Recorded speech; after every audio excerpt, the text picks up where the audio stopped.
Сайн байцгаана уу? Та бүхэндээ шинэ дугаараа оруулахад бэлэн боллоо. Манай нэвтрүүлгийг анхлан сонсож байгаа хүмүүс маань subscribe-а дарж бидэнтэй нэгдээрээ. За ингээд хэрэгээ ярьж эхлэе. 2020 оны 3 дугаар сарын 3-ны өдөр Тэжон хотын Соогуу дахь нэгэн зочдуудлын өмнө бол маш их өөмөн буужигнаа болоод байсан болохоор эргүүлийн цагдаа нар бол тийшээ явж очсон. Гэтэл одоо тэр үеэр бол нөгөө мотелийн эзэн гарч ирээд нилээд айж сандарсан байдалтай. Энэ дотор нэг хүн байна. Тэгээд тэр хүн шархтчихсан юм шиг байна. Магадгүй өгцөн ч байж магадгүй гэсэн утгатай юм хэлсэн гинэ. Ингээд бол тэр өрөөнд нэг яваад орсон чинь өмсөн хувцсан тэр жигтэй цус болчихсон нэг хүн хэвтчихсэн. Тэгээд тэр өөрөө бол ерөөсөө ингээд харахын хэцүү байхгүй. Нийл одоо ингээд цус болчихсон байсан маа. Ингээд нөгөө хүн рүү дөхөж очиод үзэхэд бол тэр хүн бол аль хэдийн нас орчихсан байсан. Тухайн үеийн нөхцөл байдал нь бол гаднаас харахад үнэхээр одоо аимшигтай байсан. Тэрхүү одоо нас орсон хүн бол ямар нэг тийм хурц зүйлээр маш олон удаа ингэж сүлбэгдсэн, хутгалуулсан ч гэж магадaltaй. За ингээд бол алгацсан хүнд задлан шинжилгээ хийгээд үзсэн чинь үнэхээр одоо тэр хүн бол хутгалуулж нас орсон байсан. Хүзүүнийхээ орчимд 14 удаа ингээд хутгаар зоологдож хатгуулсан. Тэгээ 12 нь бол хүзүүнийх нь баруун талд, бусд нь бол хүзүүнийх нь зүүн талд байсан гинэ. Мөн одоо биеийнх нь хажуу тал, нуруу гээд бараг одоо бүх биеэр нь шарахтай байсан гинэ. Тэр хүнийг хутгалсан гэмт хэрэгтэн нь бол аль хэдийн цутаагаад явчихсан байсан. Тэгээд хэрэгэлсэн зэвсэг нь бол мэдээж хутга гэдэг нь тогтоогдчихсон. Задлан шинжилгээний дүгнэлтээр хүзүүнийх нь баруун талын шархнууд нь бол хамгийн гүнэхэд л 3.3 см-ийн гүнтэй байсан болол хүзүүнийх нь баруун талын шарх нь бол бүхэл бүтэн 9 см-ийн гүнтэй байсан гинэ. За энэ хэрэгт мөн одоо ганцхан гэмт хэрэгтэн бол байгаагүй баха гэж анх бол үзэжсэн юм байна.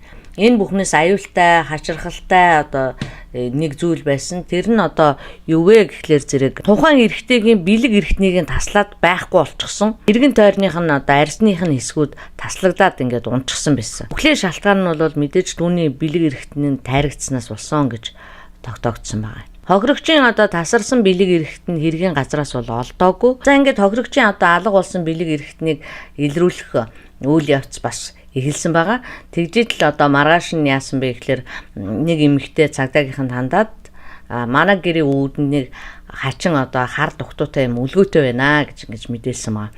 Тийм болохоор мэдээллийн дагуу цагдаа болон сэтгүүлчид тэдний гэр рүү явж очисон чинь үнэхээр одоо гэрийнх нь үүдэнд бол хар дугтуутай зүйл үлгөөтэй байсан. Тэр дугтууг нээхэд дотор нь нэг нямбайлан боосон нэг юм байсан бөгөөд энэ нь бол нөгөөх халдлагад өртсөн хүний бэлэг эрхтэн байсан. Ингээд одоо мэдээж яагаад тэнд нас орсон хүний бэлэг эрхтэн энд дүүжлээтэй байгаа юм бол гэдэг нь бол мөрдөгчдийн гайхлыг ихэд татсан байгаа. Тухайн хэргийг эрэгтэй хүн хийсэн үү, эмэгтэй хүн хийсэн үү гэдгээс шалтгааллахгүйгээр ер нь хүний бэлэг эрхтнийг болон төмсгийг тайрах тохиолдол бол байдаг юм байна.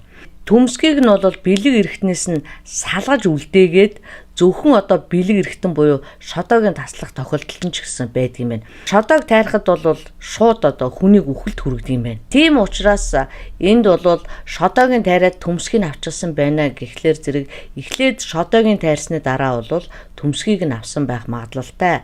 Учир нь бол амьд хүмүүст бол үнийг хийх боломжгүй байдаг юм байна. Наад зах нь бол энэ одоо сексийн өшөө авалт байх гэдэг таамаглал бол гарч ирсэн. Мөн одоо хүзүүнийх нь зүүн талд 12 удаа утгалсан байсан бөгөөд хамгийн гүнзгий утгалт нь бол 9.9 см гэж түрүүн ярьсан шүү дээ. Тэгтэл баруун талынх нь бол үүнээс бага байсан зэрэг үйлдэлүүдээс нь бол утгалсан этгээдийн сэтгэл хөдлөлийн байдлыг бол тооцож үзсэн байна. Тэгсний үндсэн дээрээс бол энэ бол маш ойр дотных нь хүн байхаа гэж таамагласан байна. Нөгөө талаас одоо тасарсан шодоог эмэгтэйгийн гэрт аваачиж хаалганд нь өлгөнө гэдэг нь бол тэр эмэгтэйд болон одоо тэр эмэгтэйгийн гэр бүлийнхэнд одоо тухайн одоо шодоог харуулах гэсэн байна гэж үзсэн байна. Тэгэхээр мэдээж амиа алдсан 35 настай залуу энэ эмэгтэй хоёр бол хоорондоо хайр сэтгэлийн ч юм уу, нууц амаргийн ч юм уу, ер нь бол шуутга хэлэхэд ямар ч байсан секси холбоотой хүмүүс гэдэг нь бол тодорхой.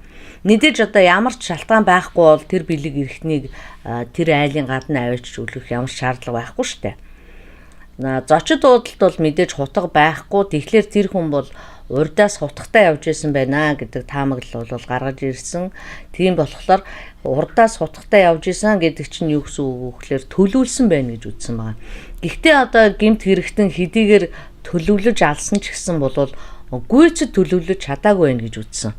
Учир нь одоо хэний ч мэдээжийн олон нийтийн газрыг сонгосон байна гэдэг нь бол өөрийгөө барьж өгөх боломжийг нээж байгаа юм аа. Ингээд цагдаагийнхаа хэргийн уул мөрөөр ороод явж итэл нэг зүйл илэрсэн. Тэр нь юу вэ гэхээр зэрэг талигаач чай хүчингийн эрэг үйлдсэн гэдэг шалтгаанаар цагдаад шалгагдаж байсан үетэй нь одоо энэ таарч байгаа юм байна.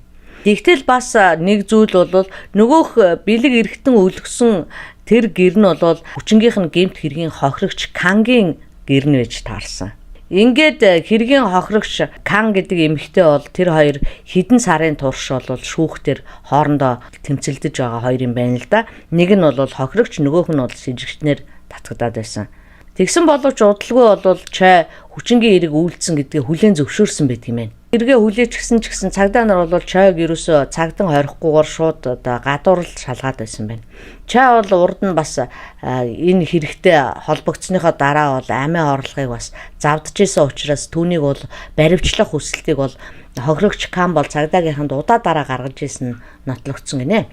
Бүх зүйл ингэж иргсэн боловч хамгийн гол нь одоо яллагдагчийн шүүх хурал болохоос өмнө түүний бэлэг эрхтнийг одоо хэрцгийгээр тасдаж цогцсыг хайсан энэ байлаа.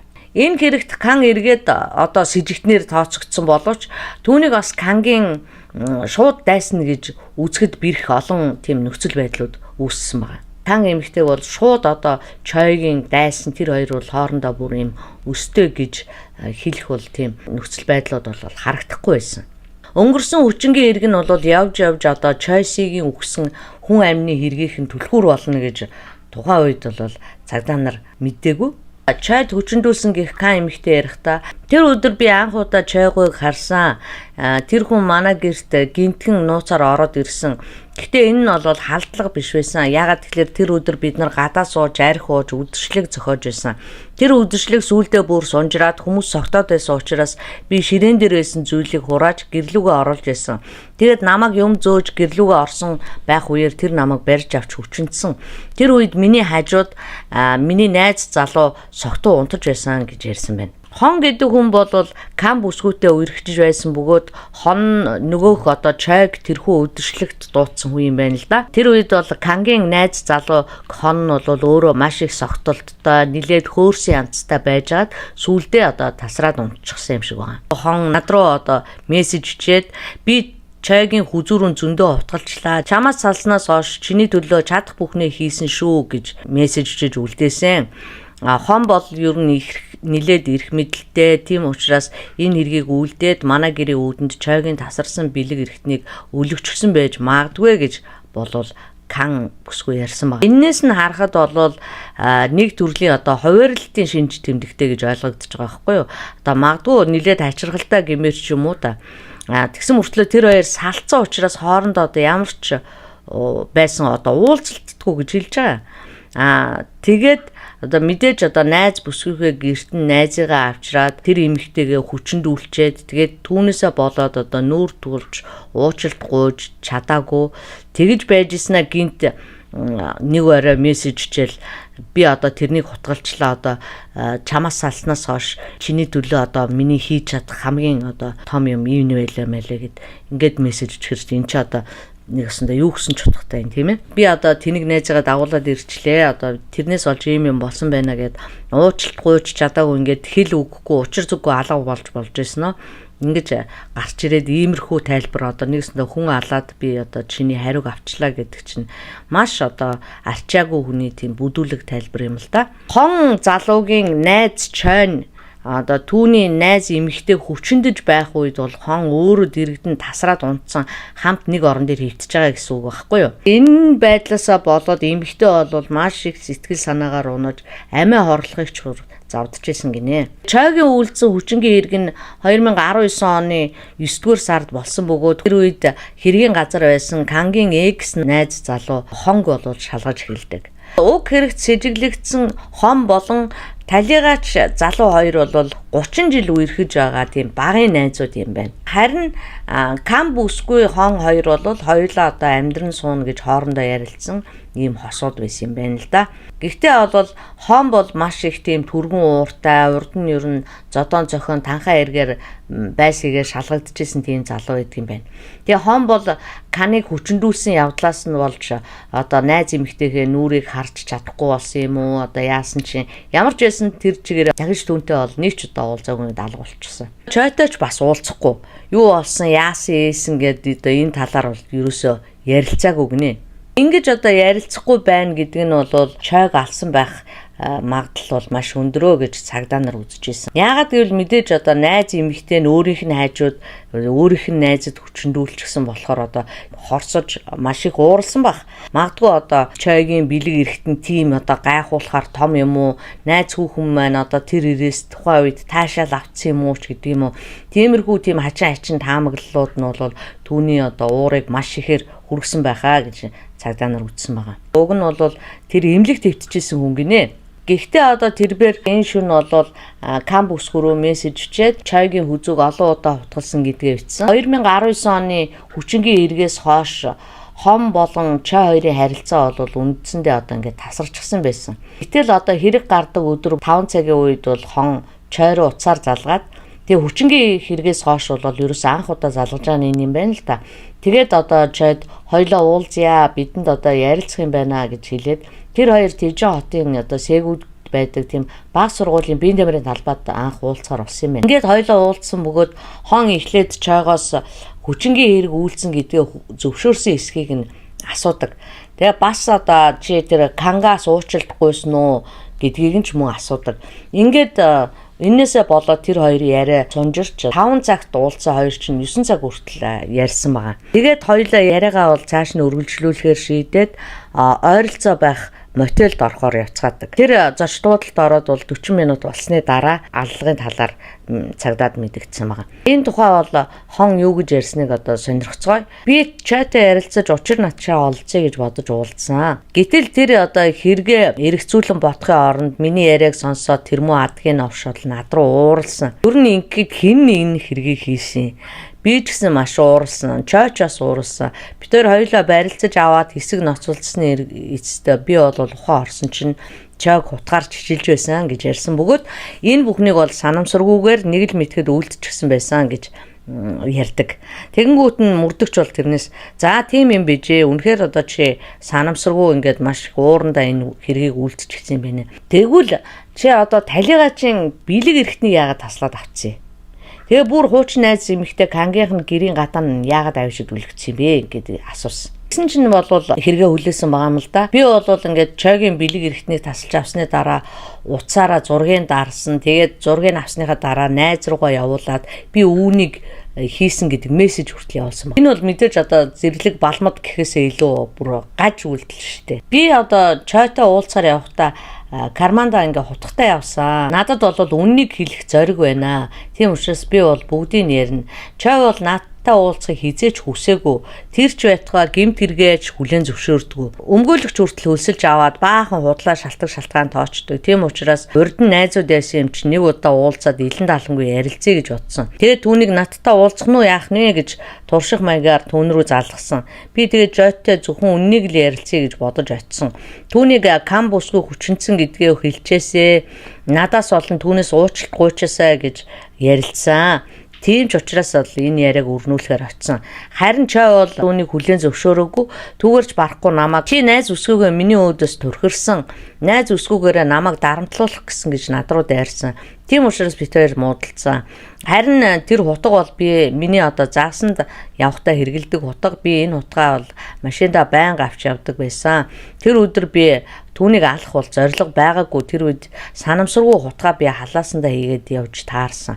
Хэрвээ би түүнийг алъя гэж бодсон бол CCTV-тэй газраар явах байсан уу? Үгүй шүү дээ. Би түүнийг алах байсан бол мотелд орох байсан уу? Үгүй. Тэрний оронд би камер байхгүй тэр баг сургуулийн биеийн тамирын талбайд ч алчих байсан. За юу. Үнэхээр одоо алах байсан бол би түүнд хор өгөөд буудалд унтуулад орхиж болох л байсан. Тэгэхээр би түүнийг бол санаатаа алаагүй гэж хэлээд байсан байна. Эцсийн хүртэл бол энэ үгийг хэлсээрээсэн. Гэхдээ бол хон одоо чойгийн бэлэг эрэхтнийг түүнийг амьд байхад нь тасалсан гэдгээ бол харин хүлээн зөвшөөрсөн байдаг юм байна. За ингэтэл цагдаа нарт чой тэгээд үнэхээр одоо хүчингийн хэрэг үйлдсэн юм уу гэдэг асуудал нь бол нэлээд одоо эргэлзээ дагуулж ирсэн. Хэрвээ одоо үнэхээр тухайн үед эмэгтэй хүчинцсэн бол тэрийг нь одоо яаж нотлох юм бэ? Яг уу мэдээж кан эмэгтэй бол өөрөө хүчинцэн гэж хэлж байгаа. Хэрвээ тийм юм бол ДНХ-ийн шинжилгээ тухайн үед авсан юм уу? Эмэгтэй бэлэг эрэхтнээс чойгийн үрийн шингэнийг нь олсон юм уу? Түүний бие махбодоос нь ч юм уу ямар нэг байдлаар тэр ДНХ-ийн шинжилгээ авсан юм уу? Гэтэл одоо тэр үеийн хэрэг бүртгэгчд нь бол энэ талаар юу ч тэмдэглэж үлдээгээгүй, ямар ч шинжилгээ авагдаагүй. Тэгээ мөрдөгчд нь ч энэ тал дээр ямар ч нэг нотлох баримт олоогүй байсан байна.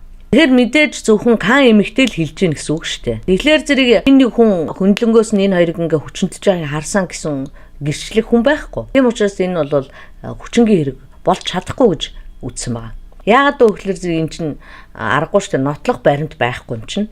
Хохирогч нь өөрөө л өөрийгөө нотлоод байгаагаас болохоос биш өөр ямар нэгэн нотлохоо болох зүйл гарч ирээгүй. Нотлохоо гарч ирэхгүй байна гэдэг чинь тухайн хэрэг болвол үнэн бишээ гэсэн үг. Гэхдээ чой бол тэр үедээч тэр дараанч тэр бол хүчингийн хэрэг үйлцэн гэдгээ бол хүлээн зөвшөөрөд исэн байгаа. Өөрөө хүлээн зөвшөөрчсэн учраас л энийг бол баг хэрэг болгоод исэн юм шиг байна л да. Үний эрэхтэй бол чойгийн өмгөөлөгч нь бол энэ хэрэг дээр маш их дутуу ажилласан байгаа байхгүй юу? Өмгөөллөө буруу талаас нь явуулсан.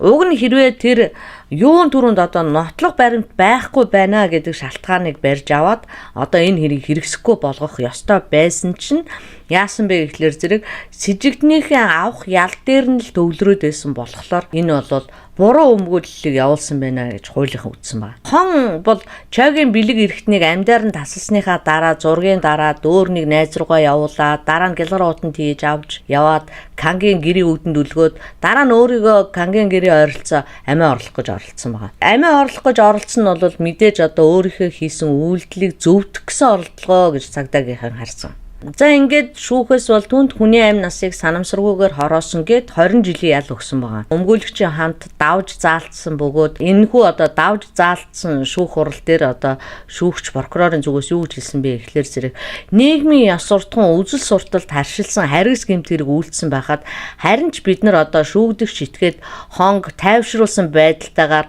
манай улсын хууль шүүх засаглалыг үгүйсгэсэн бага хэмжээний ялыг оноосон байна гэж үзээд түүний ялан дээр дахиж 5 жилийн ял нэмээд эцсийн шатны шүүх хурлаар түнд 25 жилийн ялыг оноосон байгаа. За нэг ийм эдрэтэ хэрэг байла. Үнэхээр одоо тэр эмэгтэй хүчинцсэн юм уу, үгүй юм уу гэдэг нь ч одоо сайн тодорхойгүй.